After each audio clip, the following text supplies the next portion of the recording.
Καλησπέρα. Συγχαρητήρια στους ποδοσφαιριστές για το σημαντικό τρίποντο και η προσπάθεια που κάνα σε όλη τη διάρκεια του παιχνιδιού.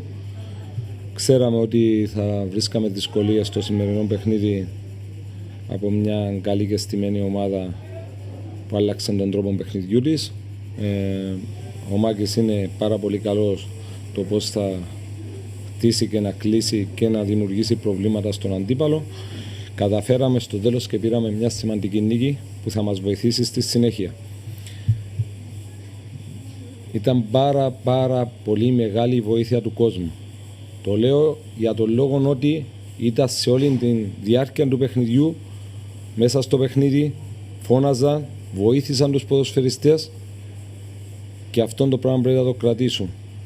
Στο παιχνίδι με τον Άρη μπήκανε λίγο τα τελευταία λεπτά μετά την ισοφάριση και είδαν πόσο πολύ βοήθησαν τους ποδοσφαιριστές και μπορούσαν να γυρίσουν και αυτό το παιχνίδι.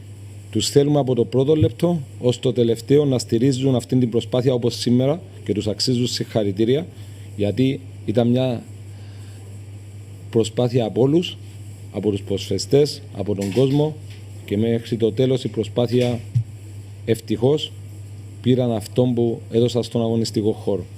Καλή συνέχεια στη δόξα και κρατούμε τους 3 βαθμούς και βλέπουμε τη συνέχεια.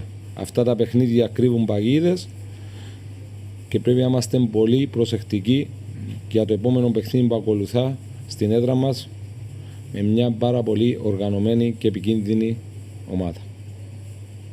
Coach, αρχικά συγχαρητήρια για την νίκη. Ένα παιχνίδι που η Ομόνοια μπορούσε να σκοράρει, έχασε ευκαιρίες, αλλά έχασε και ο αντίπαλος ευκαιρίες.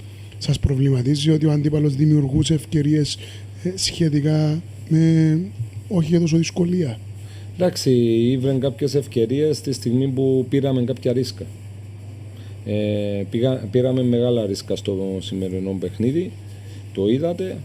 Ευτυχώς δεν πληρώσαμε κάποιες ευκαιρίες που βρήκε ο αντίπαλος, αλλά νομίζω ότι δίκαια η ομάδα που μπορούσε να κερδίσει το σημερινό παιχνίδι, δίκαια κερδίσαμε αυτό το παιχνίδι.